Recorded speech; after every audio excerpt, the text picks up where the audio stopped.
Hello, friends. I'm no therapist, but I'm your host, Stephanie Goodman. I'm a wife, a mother, a grandmother, and a woman of faith. Often friends ask me how I have a successful marriage while blending families and staying optimistic in life. This podcast features people with real-life stories about success in relationships and triumph over trial. Aliens, Sasquatch, and UFOs. Oh my. Okay, friends, I have a guilty pleasure. I love talking about the paranormal. What Kels thinks about it is not exactly what I think about it, but he supports me in my hobbies. We recorded this episode in Vernal, Utah, home of the paranormal.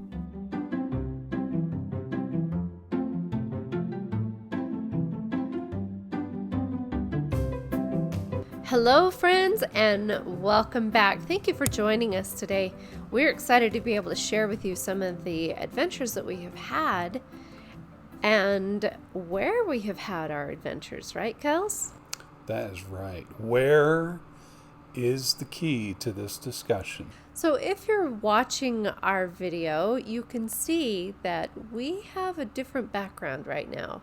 And if I'm you're not sitting in a bright red chair, and if you're listening to this video, you'll probably hear an air conditioner in the background, and that's because we're in a hotel room.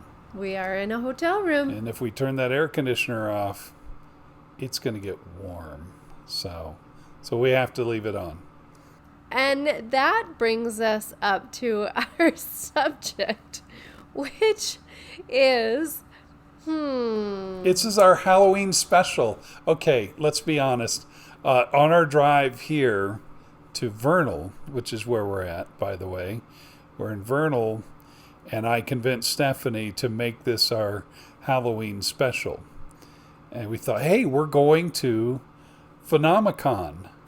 That's where we're at. Yeah, we're going to see bears and tigers and lions. Oh my. Oh my. And we figured it would... Or we're going to see aliens and Sasquatch and...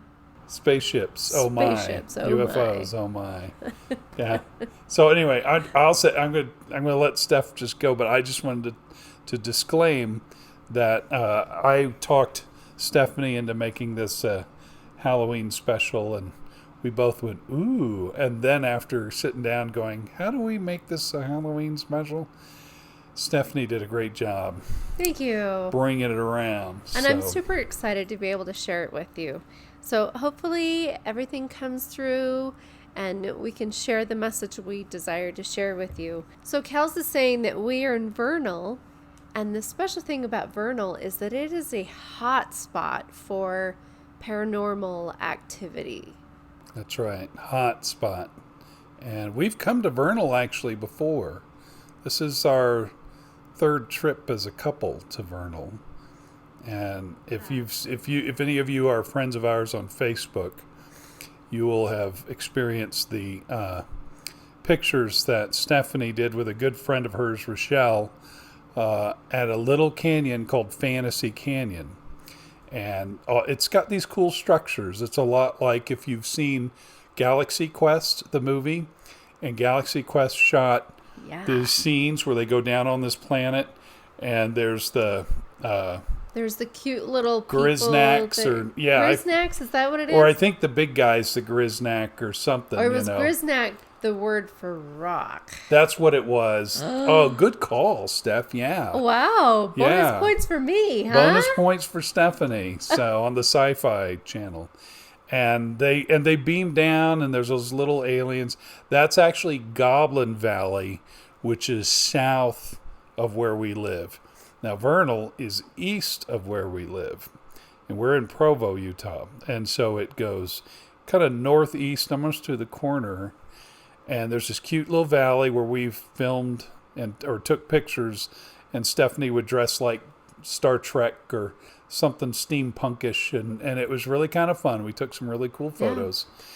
So this is our third time here, but this time we're on a different mission because this is where we saw noticed that they were having Phenomicon. This is the first ever, and they're hoping to turn it into an annual event, Phenomicon, which covers so many different subjects. And we're not here to promote Phenomicon by any means, just so you know. It's not for everyone. So that's exactly just, right. Let's be clear about that. Yeah, but I will say that, as Kels and I were talking earlier, there is an awakening that is happening. And I think that that awakening is helping us to realize, I grew up in this area. I'm what Kels calls his desert princess, right? Mm-hmm. Oh, Meaning yeah. that I grew up in Utah County, or not Utah County. I grew up in what's called Emery County. Some of you are familiar with that area down by Price, Utah. And we have stories in our family. A lot of paranormal activity there. We're actually not in Emery, but we're not far from it. So Correct. It's kind of the same landscape. I think it's San Rafael Desert that I live closest by. Yeah. Yeah. So, we were talking about an awakening. And with the awakening, it's kind of interesting to be able to see that some of these people really feel validated for the experiences that they have had personally, or that they have had the history told to them. Now they're seeing others that have experienced something similar. And at the same time, it's been very interesting to observe that not everyone is willing to accept what everyone believes. Yeah. It's a lot of different beliefs. Really, let's give it the English phrasing. This is the land of UFOs and Bigfoots. Okay. So, and portals and all kinds of stuff. And there's a lot of stuff that happens here. And to set the stage, this is actually, if you've ever seen, there's a TV show on the History Channel called, is it The Secret of Skinwalker Ranch, and SW Ranch. We'll call it SW because a lot of times the Native Americans, Skinwalkers, kind of it's like talking about the devil, But SW Ranch is a ranch where a lot of paranormal stuff happens. And at the moment, there's no explanation. And everybody will jump in and go, it's a portal, or it's the place where this landed, or this thing. And the guys, this Phenomicon is actually kind of informative, because a lot of the people that dealt with Skinwalker Ranch actually put on this convention. And because they all are from Vernal. It's kind of what puts Vernal on the map right now. And they sit and they talk about the concepts, and the scientists come in and they're on the show. It's actually a really good show as far as being fair with taking this and saying, okay, everybody calm down. Let's look at it scientifically.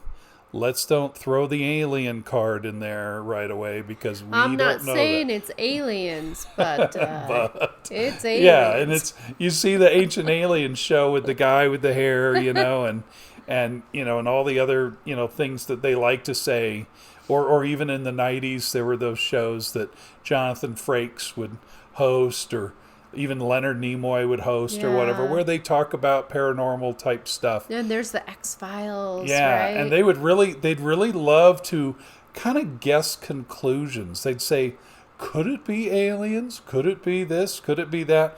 In Skinwalker Ranch, the good part of that show that makes it a really solid show is they don't do that.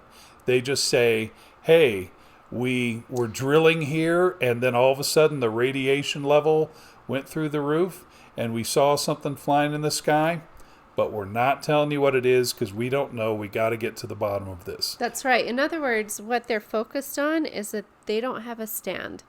They're just here to observe and learn. And there was one more word I wanted to come up with. Observe, learn, and get down on it. Sorry. It might That's come the back to nighttime me. part. That's the disco party afterwards. So I'm sorry. I'm so bad at It was stuff. very interesting to watch them. But I also want to bring into the fact that here it is. We're sitting in this hotel. We're down here in Vernal. And really, it's to focus on you supporting me with this slight passion Yeah, that I because have. Steph really loves this, and I'm okay with it. I'm cool with it. I'm soft But- about it. I get interested in it, and then I step back and I observe for a while, and then I get interested in it, and I step back and I observe. But Kels never pulls me apart for it. He may not see things the way that I see. He may not be passionate about the research that I'm finding or the people that I'm meeting, but he doesn't balk about it. Yeah, there's no sense to. Yeah, I think we've talked about this in some of the other episodes, but yeah, there's no need to do that. If she's interested in something and I've got time and I've got the funds to do it and take care of it, then by all means, let's go do it, because the most important part of this trip is that we're together. That's the most important part. I agree with that. And this trip wouldn't be that fun if you were sending me to do it by myself because you're not interested in it, or that when I come home to share with you what I've learned passionately, you're yawning and looking at your phone and not interested at all in what I have to share. I did yawn, and I did look at my phone, but I didn't do it negatively. I did it because I was really tired. We've had some late nights and early mornings. But I'm actually, to be honest, I'm actually interested in it too. I just, maybe not as deep as Stephanie. And I also am careful about my conclusions with things, as we all should be. But, Yeah. it's So with awesome. that, I would actually like to share a quote that I really feel emphasizes one of the values that we hold to as a relationship. Whereas you have interests and I have interests, sometimes they're not the same, and that's okay because we can support each other. And we'll get more into that. But I want to share this quote. Marriage, in its truest sense, is a partnership of equals, and neither exercising dominion over the other, but rather with each encouraging and assisting the other in whatever responsibilities and aspirations he or she might have. And that's by Gordon B. Hinckley. Gordon B. Hinckley is one of the presidents of our faith. He's passed away since, but he was a long-time apostle of our church and also the prophet of our church. So why do you think that quote is a staple? You know, I remember hearing President Hinckley was really big on the relationship with your spouse.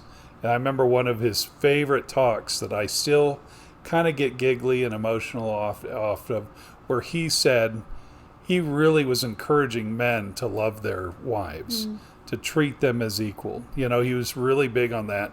This is probably the late 90s, early 2000s.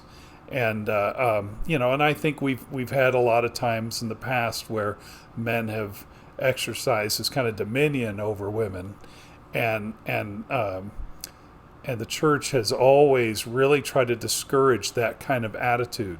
Even though men would have the priesthood and women wouldn't, women still do have a role in the priesthood. And while this isn't a discussion about priesthood, this is more a discussion about sharing in each other's joys and not one over the other. We're not all off to do what Kels wants to do, because what fun is that? You know, why would I want to? I mean, yeah, it'd be fun if everything we did was Star Trek and Star Wars, right, Steph? But it's not. And I don't know what you're talking about. But when it is, she's supportive. But in return, I'm like, hey, yeah, let's go check something out that you're interested in. Yes. And that's just the way it should be, because, you know, and so I remember President Hinckley saying, Men, make sure you treat your wives good. And he jokingly said, after all, look what she has to live with.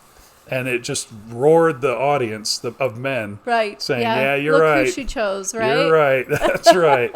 It was one of the best quotes. And I just remember thinking, yeah, he's right. So They're great couple. I would like to look into more of their quotes because they were an excellent example of the kind of companionship that's available.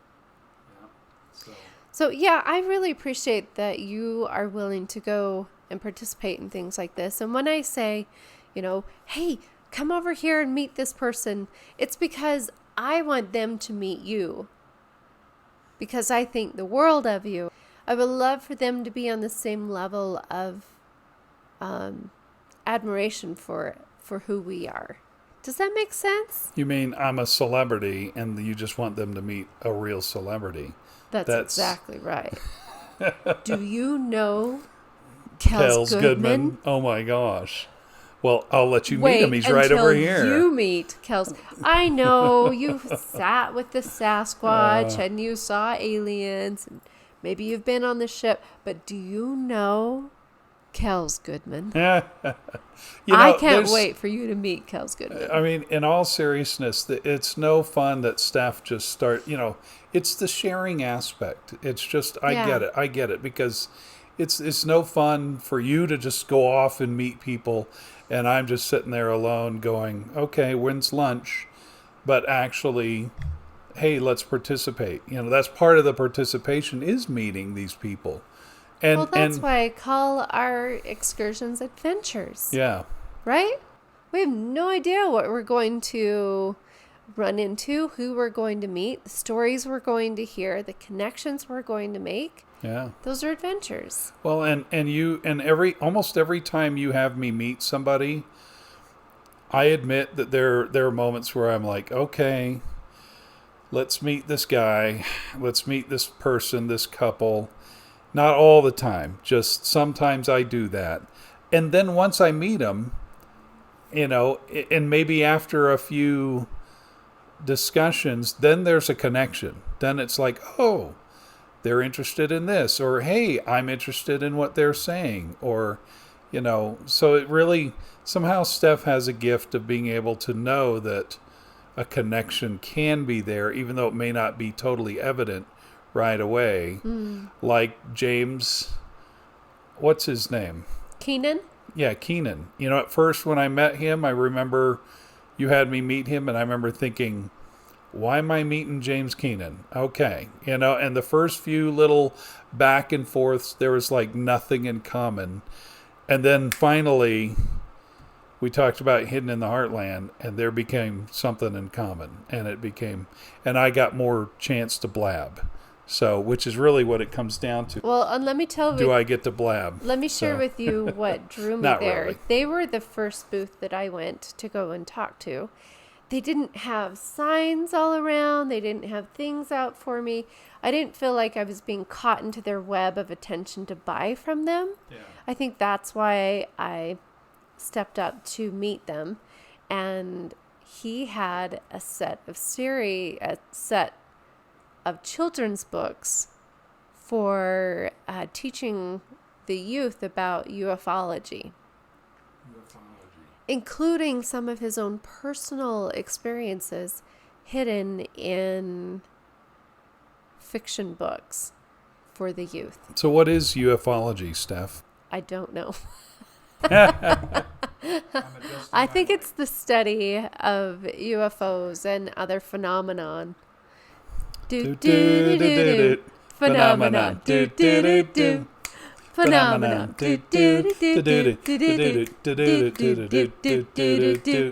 Hey. Anyway, talking about our phenomenon. Sorry, that's a joke. It's a long-standing joke, but you know the song Phenomena. That's what that comes from. But that's it's exactly so right. close to phenomenon. You gotta sing it. Now you're gonna sing it from now on.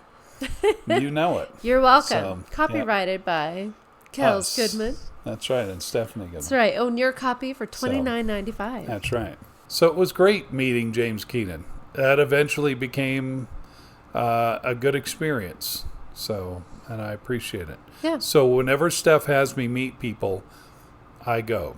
And she is a people person. That's for sure. You're so good to me. Thank you.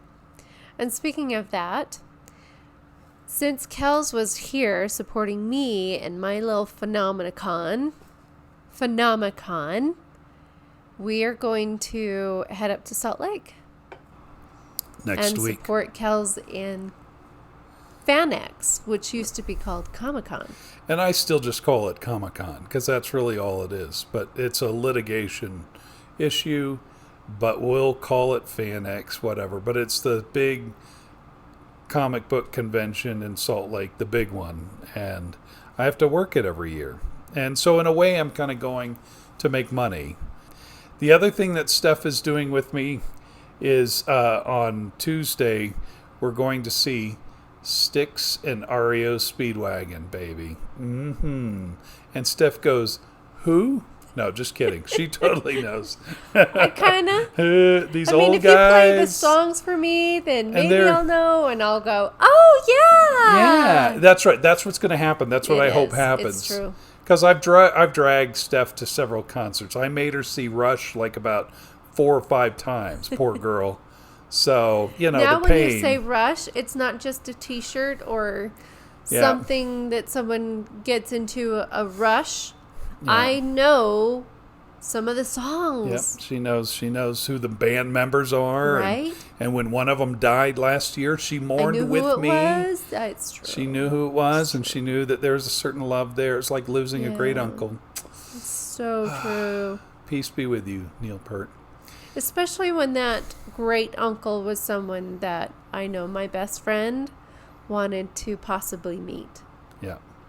So that was hard, huh?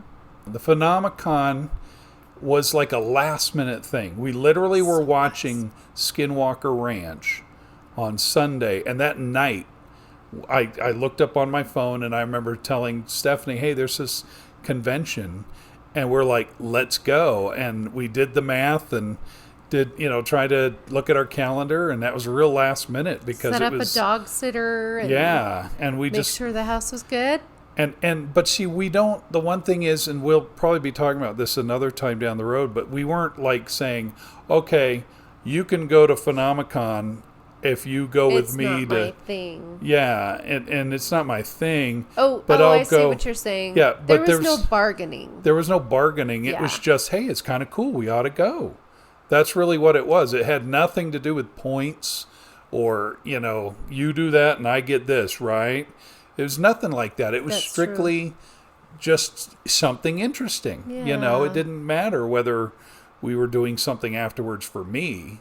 I kind of liken it to at Christmas time when you know what somebody's interested in and you keep your eye open for that gift.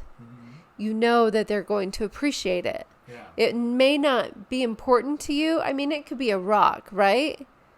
But for me, if it's a sparkly rock, I just might be in love with it. Yeah. But does that have any value to you? Well, what the value to me is that she enjoys it. Yeah. That's the value. It doesn't matter. And there's no price tag. And there's no price tag. There's no price tag on it. If I can afford it and she wants it, we do it. That's so kind of how that goes. So. And I want to also say that our time spent there was really cool. There were some times that a story was shared and you had to kind of stand back and say, what do I think I believe? Or what am I learning from this story? Maybe something settled into my heart a little more than something else, or something else settled into my brain, or maybe that didn't quite mesh with what I've been learning. But who's right and who's wrong? Yeah. Interesting. Yeah. I think so. I think my take on it is, I've always said this is my little study, and that because today we're in a world of conspiracy theories and false news, and miscommunications, and the aliens and the Bigfoots get thrown on into the mix, and it just becomes another topic, because today it's almost like the sky's the limit. You can believe in whatever you want. And the internet will provide you some kind of answer. You can go to the internet and find truth, quote unquote truth, about anything. But I've always said that when you have lack of information, it's when there is no answer to something is when conspiracy theories start. And so when you don't have an answer and you don't have ground footing for a certain concern or something that you have, you'll start a conspiracy theory about that very hole that's not filled. If light shined in the sky, depending on your experience and what you've watched on TV and what you believe, you'll create your own answer for that light in the sky. But the honest truth is you don't know what that light is in the sky, and that's where you have to leave it. But it's okay to have a little bit of a belief, but you got to learn to balance that belief to not jump in and say that light in the sky is a portal and it's going to send me, to where Elvis Presley's living right now. Right. So. Okay, so interesting. Here's a vulnerable story. Before we came out, I'd heard about Sasquatch, that they have light in their eyes, like glowing eyes, right? Yeah. Well, you can take that and you can think that that's a really scary thing, like they're hunting you down like a predator, right? Oh, yeah.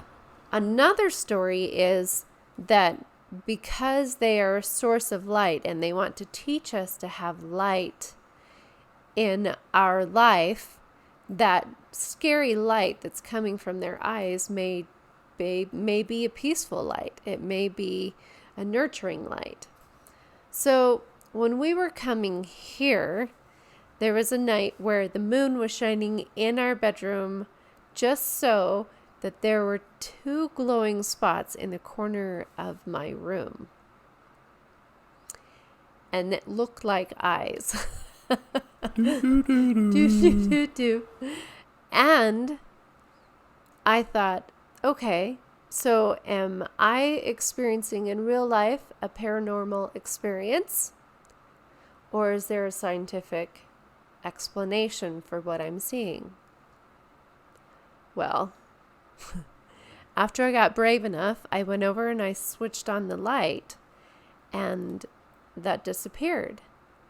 I turned off the light, and I realized what was happening was we have a picture in the corner of the room, and the moon was shining in on something that was shining onto that corner of the picture, which was reflecting an exact light on the wall next to it. Wow. So there was an explanation. There was an explanation. So something that Kels and I talked about before we came here, and also a quote that was given by Dr. Travis Taylor, who is the scientist on the SK Ranch. He's on the Skinwalker Ranch TV show. That's right. He's the main guy. He said, paranormal is science we just don't understand yet. That's a good quote. It's a very good quote. Yeah. Yeah. Because that's really all it is when you think about it. The thing I liked about Dr. Taylor is that, like I was saying about Skinwalker Ranch, he's a physicist. I think he's a physicist. I think that's what he does. I know something with a fizz in it. And he's also a professor. He teaches. Yeah. And he's pretty logical about stuff. He jokes a lot. He tells jokes and he'll give suggestions. But overall, he's logical, I think, about things. If something doesn't seem right, and he's got that guy next to him, his name's Eric Baird, and Eric also reins him in. If he starts to go to the hey, it could be aliens, Eric will bring him in and say, yeah, but we don't know that, so let's leave it at that. The data shows us. Yeah, the data. Yeah, he's big on the data. Mm-hmm. What's the data? Even no data is what they were saying. Yeah. If something you can't explain, something was missing or something, it's still data, and the data shows that something is not right. Something's not the way it should be. So Dr. Taylor's really cool. He's a cool guy, and it was fascinating to learn from him because they came from different situations, and I actually wanted to bring that up. So I shared a story of my personal experience, right? I shared it with someone. One person was very impressed, right? I shared it with another person, and that person wasn't that impressed because they've lived with that all their life. Interesting. Yeah. So, our experience is what makes it what it is, right? We create our own universe. We learned that from Dr. Travis Taylor. And I like to liken it to where some blind men were led to an elephant and asked to describe what is an elephant. Wow, that's a good analogy. So interesting to think about that. If you create your own universe, and if you're a blind man touching an elephant and being told to describe what an elephant is, you're going to have different experiences. So let me give an example of that. So the first blind man is set at the trunk of the elephant. Another blind man is set at the tusk of an elephant. Another blind man is set at the leg of the elephant. That's if that elephant is a mastodon. So. What? Because elephants don't have tusks. Mastodon do, but... No, elephants have tusks. Do elephants have tusks? Okay. Anyway, I just totally ruined her. I'm so sorry.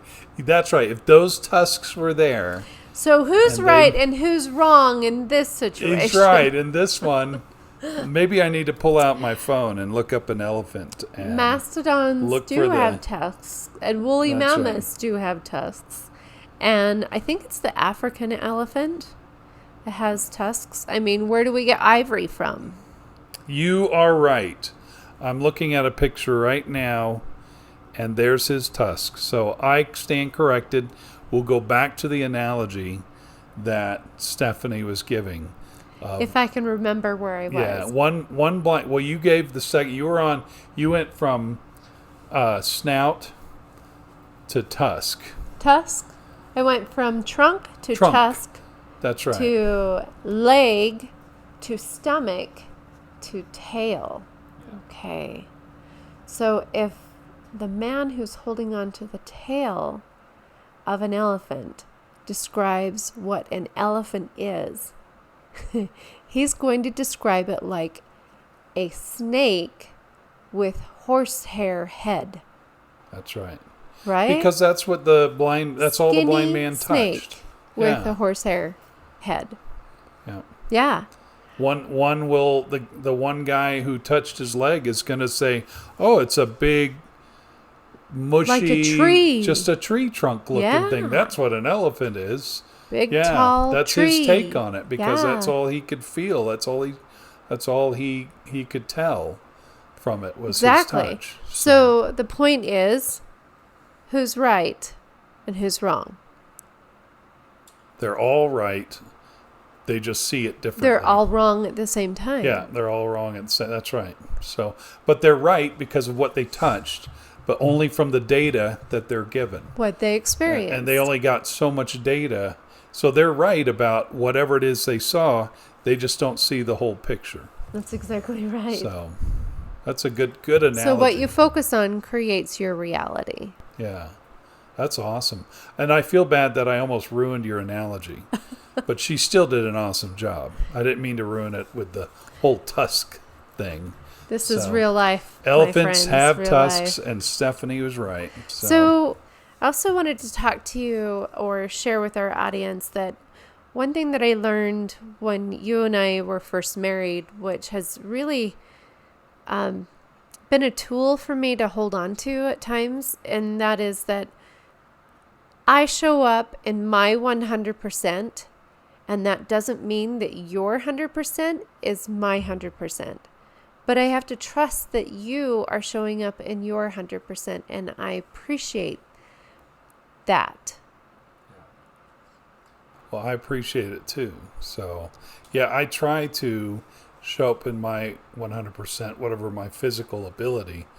I think one thing we're noticing as I'm into my early 50s that physically I'm starting to see my limitations and like being tired earlier or, just maybe being cranky about things. So Steph's noticed that I get cranky because something may not work or whatever, but I have to learn to just give all I can give for whatever it is we're doing, so that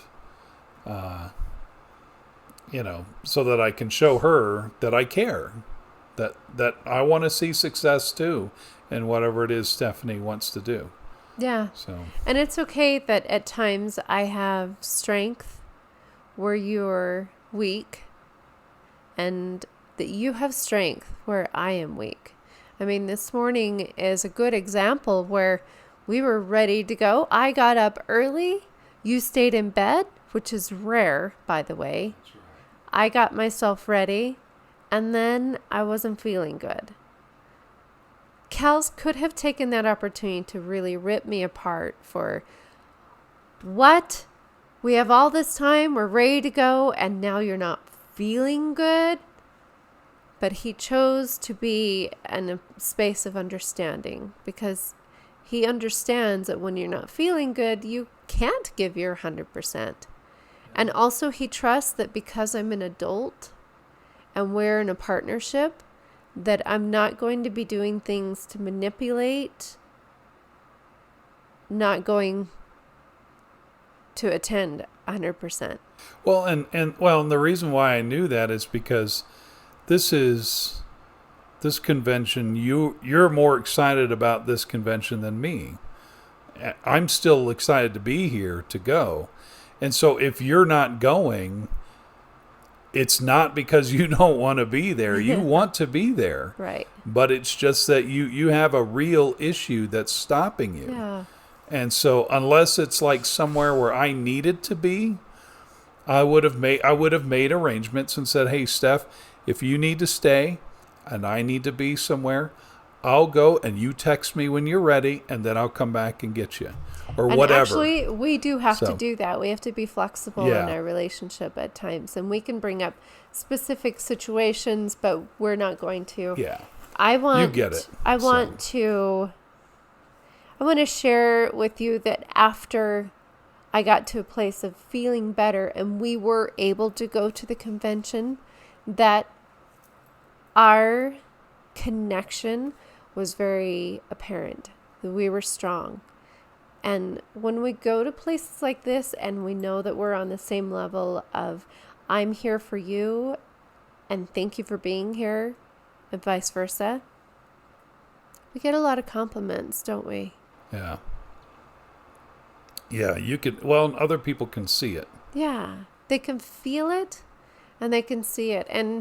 And I love that we get to be that kind of an example of, it's okay to be enjoying this, and it's okay that you're here with me, even if you're not here as passionately as I am. It's always hard to see, friends of ours, especially events that we've done or we've been to or we have attended, whether it be movie premieres or, other live things, and you always see like men showing up who are filmmakers or who are musicians or whatever, and their spouse is never with them. Right. And there are men that I've known for 15, 20 years, and I have never met their spouse because they're never interested in what they're doing. They always just show up by themselves. And every once in a while we're like, "How's your spouse?" And, "Oh, great, she's not into this, but she's good," and then we Yeah. never meet the spouse, or we rarely see the spouse. So you and I both experienced a past relationship where we really did have to go. Yeah, we were in that position before. That's right. Correct. Yeah. I remember that. I remember. And so I think that because we experienced that, that gives us an avenue of really appreciating that we do support each other in our passions and our hobbies. Yeah, that's such a plus. Well, and I guess we could jump to the example that we had this weekend, and that was the first day of Phenomicon. We got there, and the table set out was really good. Vernal has a really nice convention center. Yeah, they do. And it's beautiful, and it's well put together. And Phenomicon had these wonderful tables, circle tables everywhere, with the schedule on there, and these trifold, pieces of art in the middle, and it was just wonderful. So we walked in, just enjoyed getting in there, and Stephanie, with her detection superpowers that she has, saw a lady there, and a young lady there, and decided to sit by her. And at first, I remember thinking, after talking with her a little bit over the hours that we were there, I remember thinking, yeah, I don't know if she wants to sit with us for too long. My thought was already not necessarily negative towards her, but I could just see that we weren't gelling. It was just one of those things where two different worlds. We right? were two different worlds. Yeah, and it just didn't look like it. But Stephanie, but what's funny is, one, she stayed with us. I was surprised she didn't get up and make an excuse and go sit somewhere else. And two, Stephanie felt kind of a slight attraction to her spirit, I think. A certain, like, a call, so to speak. Not attraction like you wanted to be one with her, I would say but more like a call to be with her. And as we spent time with her, we kind of learned that she was somebody that was single, in her mid-30s, and sweet girl. She looks like Molly Ringwald. She's a spitting image of Molly Ringwald if you added the red hair that she has. And she kind of almost the same attitude as Molly Ringwald. Which I did not know when I chose to sit next to her, except that she was on a single table and she had blonde short hair, which didn't matter to me either.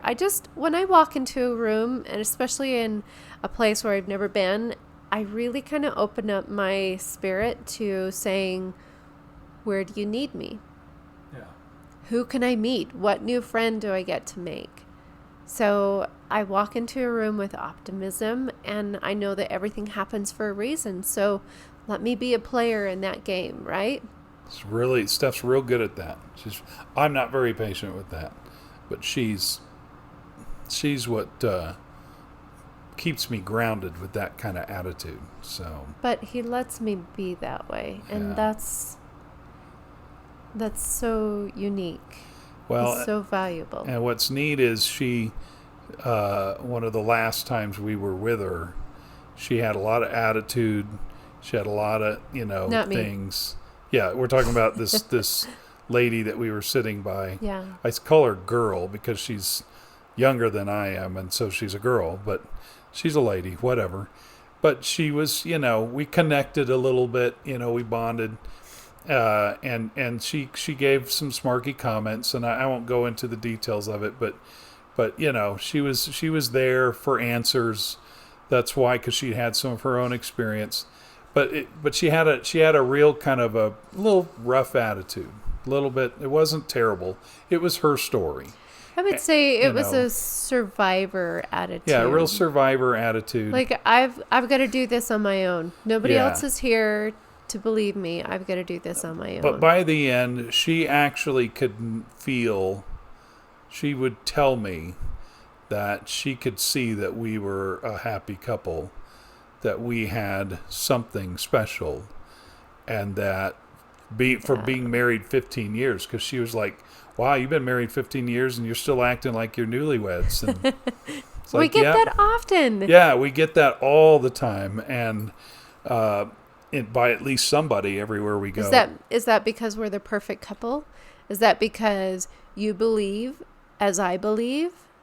Or it could be that I paid Stephanie to say that. So I'm just kidding. No, it's because I want it. It's because I want to. Why wouldn't you want to live with your spouse like you're newlyweds? And if you want it, and you both have to want it.